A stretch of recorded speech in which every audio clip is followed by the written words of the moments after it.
Buat yang mengikuti serial Ardapnu di channel YouTube saya pasti tidak asing dengan dua bersaudara dari Nibiru ya. Yaitu Enki dan Enlil. Saya akan mengisahkan sedikit ya tentang Enki dan Enlil ini. Dan kisah ini akan ada kaitannya dengan sifat-sifat yang kuasa dan juga tentang memegang titah ya antara Enki dan Enlil. Oke, di part 1 ini saya akan bahas dulu sedikit tentang Enki ya. Enki adalah putra dari Anu dengan seorang selir atau istri lain ya yang bernama Namu.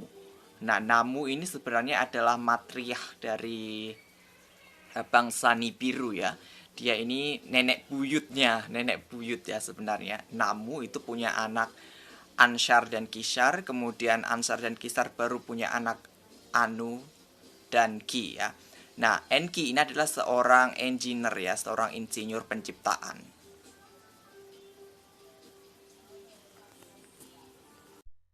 Sedikit tambahan mengenai Enki ya. Enki ini sebenarnya adalah anak pertama dari Anu. Namun karena lahirnya dari seorang ibu yang merupakan selir, jadinya Enki ini tidak memiliki hak atas warisan ya. Hak naik tahta semacam itu ya. Jadi hukumnya seperti itu. Kemudian ada Enlil. Enlil ini anak kedua tapi lahir dari istri sah, yaitu permaisuri utama dari Anu, yaitu Ki ya. Jadi Ki itu sebenarnya juga saudara dari Anu sendiri ya. Jadi Anshar, Kishar itu punya anak Anu, Ki dan beberapa lainnya. Kemudian Anu dinikahkan dengan Ki lalu mempunyai anak Enlil. Nah, Enlil ini adalah seorang commander atau komandan perang ya. Jadi dia fokusnya lebih ke pertahanan, politik dan juga pemerintahan. Makanya dia ini dijadikan ini ya wali bagi Anu di bumi. Seperti itu. Jadi nantinya diharapkan Enlil ini akan naik tahta menggantikan Anu. Tapi karena waktu itu Enlil belum siap, maka di bumi diwakilkan ke Enki. Nah, baik Enki maupun Enlil ini adalah kesadaran yang mewujud ya, menjadi sosok ya. Jadi meskipun sosoknya ini sebenarnya adalah ekstraterestrial seperti itu ya, atau dewa-dewi sekarang sebutannya, mereka sebenarnya adalah kesadaran yang tinggi lah istilahnya, dari alam kesadaran yang mewujud melakukan peran ya seperti itu ke alam material ini, dan keduanya sama-sama adalah sosok yang berkuasa dan memegang titah di bagiannya masing-masing. Enlil memegang titah di bagian perpolitikan, di kekuasaan dan juga yang berhubungan dengan langit istilahnya ya. Makanya disebutnya Enlil. Enlil itu Lord of Air ya, Lord of Sky semacam itu. Kemudian Enki adalah Lord of Earth. Disebutnya seperti itu, atau juga Father of Mankind, karena Enki berkuasanya adalah di bagian penciptaan ya, bagian penciptaan. Nah, dua-duanya ini tentu saja tidak bisa saling menyeberangi kekuasaan satu sama lain. Karakter Enki dan Enlil ini pun berbeda ya. Enlil digambarkan sebagai sosok yang otoriter dan sangat menjunjung tinggi yang kekuasaannya. Jadi posisinya dia punya kebanggaan ya, punya kebanggaan terhadap posisinya dan tidak bisa diajak kompromi. Sedangkan Enki sendiri itu sifatnya lebih humanis semacam itu kalau sebutannya di bangsa manusia ya. Jadi dia lebih memiliki sifat kasihan, cinta, kemudian kepedulian, hal semacam itu.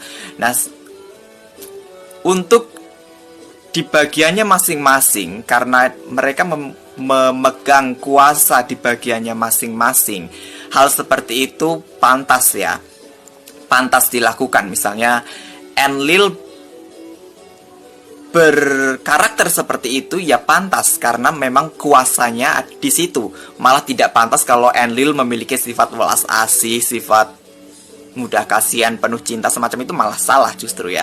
Sedangkan Enki itu memiliki sifat yang memang kebapaan, pelindung, murah hati, dan melindungi semacam itu, karena memang berkuasanya di situ dan titahnya di situ.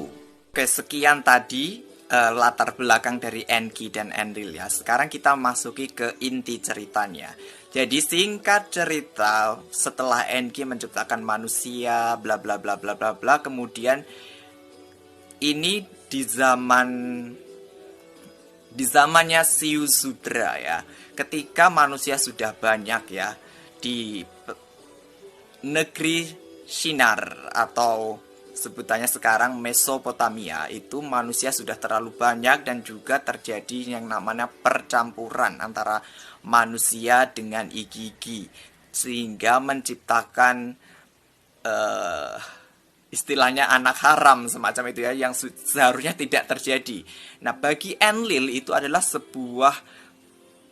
sesuatu yang tidak seharusnya terjadi, tapi Enki di sisi lain menganggap ya itu bisa saja terjadi ya, dan boleh terjadi, karena memang ini terjadi berbeda pandangan ya.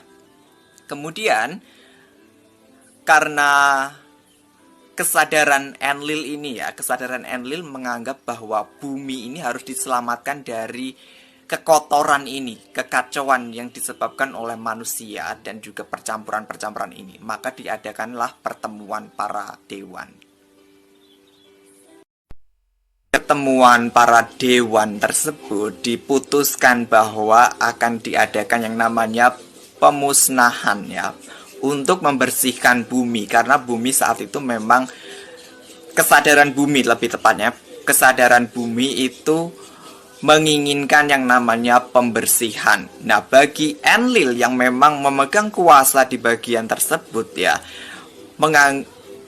ya memang tindakan tersebut harus benar-benar dilakukan dan tidak bisa diganggu gugat keputusannya. Sedangkan Enki di sisi lain yang memiliki rasa cinta terhadap manusia dan juga welas asih dan bla bla bla bla, di situ berusaha menghentikan usaha Enlil untuk menghancurkan peradaban manusia ya.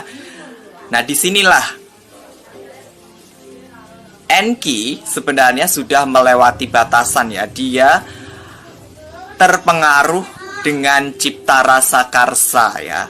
Dia terpengaruh oleh perasaannya terhadap manusia yang berlebihan.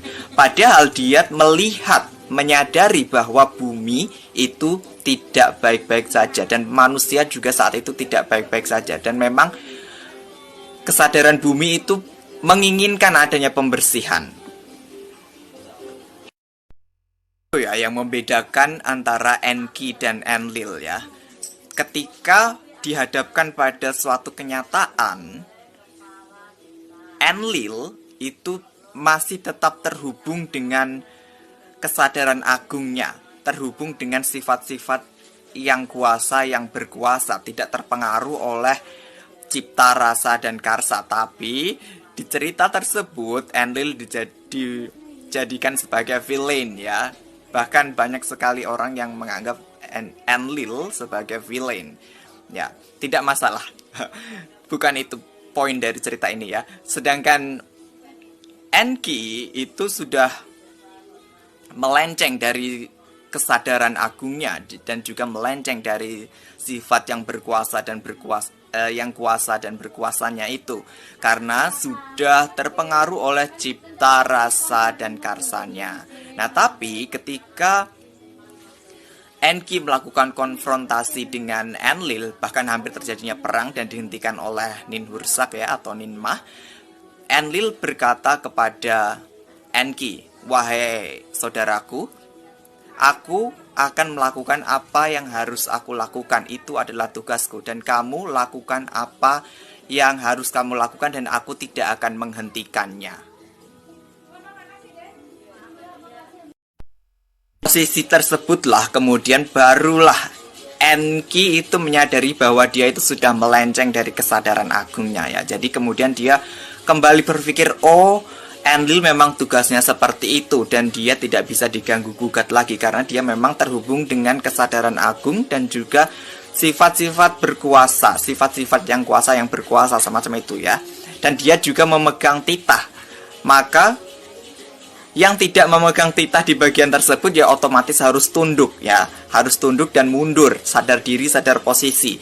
Kemudian Enki menyadari bahwa oh baiklah, pemusnahan ini memang harus terjadi, tapi karena aku punya titah di bagian penciptaan sebagai bapa umat manusia, maka aku harus melakukan tugasku sesuai dengan titah yang diberikan oleh sang kesadaran agung.